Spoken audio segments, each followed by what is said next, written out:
I was going to show you a few books that will be helpful to you. I mentioned one of the books that I came across when I started studying the American Constitution or American history per se, was an economic interpretation of the Constitution of the U.S., and it is by Charles Beard. This book came out in 1913 and it's very influential. However, it showed the founding fathers of this country, of the United States, in a bad light. Didn't show them to be as virtuous as everybody thought they were. Showed them that they actually, by creating this Constitution, they were actually looking after themselves first, then establishing a good government for the United States. Now, I was very fortunate. Number one, when I read it, I really didn't agree with everything he was saying, but I didn't know enough to say definitely yes or no. And at this time, since I was really starting to be curious and wanting to learn American history, culture, and just about everything, I luckily, one day when I went to the city library here, to the Norman Public Library, I came across this book by Bill Moyers. It's called A World of Ideas, and it is now in 2 volumes. I really think Bill Moyers is probably one of the top 100 Americans as far as it comes to public service for America, and I think beyond America. So if Mr. Moyers, if you hear this, I wanted you to know that.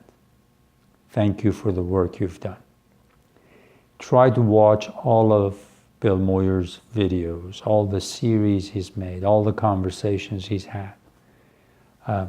Anyways, I came across this, and this is the transcript of lots of conversations that he's had over the years, especially back then. I'm sorry, this is a transcript of the conversations he had in late 1980s and maybe 1990 with scientists, with political philosophers, with historians, with poets, with writers. And I was very fortunate that when I got this, one of the people that he interviews here is Forrest McDonald. And let me show you one of his books. Forrest McDonald has 2 books that I recommend you read. And he actually disputes Charles Beard's work. So I was very lucky to come across those interviews, and by extension reading these books, so I could see both sides of the equation, both sides of the argument. And it's really good to do that. Forrest McDonald has another book, actually has 2 more books, but another one that I mentioned in the last video, I gave you the title of it. So make sure you read Charles Beard's book as well as his books, and there are other books that are recommended. I mentioned the creation of the American Republic, and one of the things that I think he had done at the time that really caught people's attention is that he quotes a lot from original sources. And I was very lucky that when I got interested in studying American history, I saw a few letters, and I'll show you the book later on. It was in the Norton Anthology of American Literature. I saw a few letters from Thomas Jefferson and a few others that really impressed me in a sense that I said, I have to actually read the original writings.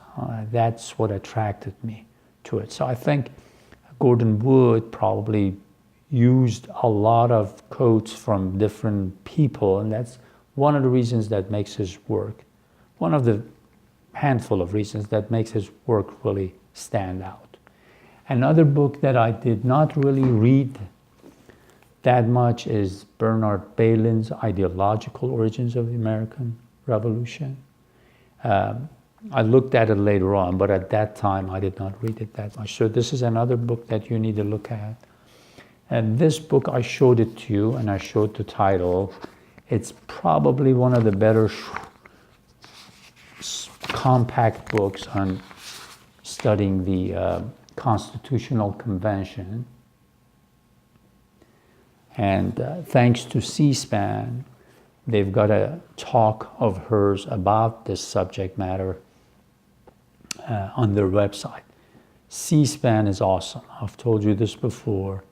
They probably provide one of the great resources for learning the American civilization. So make sure that you read that. And one of the other books, I mentioned Peter Oneth. This is one of the books that you can read when you get to want to study the founding of the United States a little deeper, more. Peter Oneth has edited a 12-volume work that covers the United States from 1775 to 1820. I've shown those books in the videos of my translations of Federalist Papers to Farsi. So there's a good chance that I might forget showing you some of the books that I think are very important at the right time, because I've shown them already in my Farsi videos, so I might forget, but I'll try to make sure that I show you all the things you need us to. Luckily, on C-SPAN, on Library of Congress, on YouTube, Vimeo, lots of websites, you have a lot of talks given by different professors. Just try to watch all of them, like watch every talk that Gordon Wood has given about all his books. One thing that there's no substitute for is to go to the collected works of all the founders. When I started studying and reading these, there was no internet or nothing like now, early 1990s. So I had to come here, thanks to the OU library. I would spend hours and look at some of their writings. But now everything is available online. Everything. You can have access to it and you can learn so much. So you'll come to works like this, like collected works of James Madison. This is the old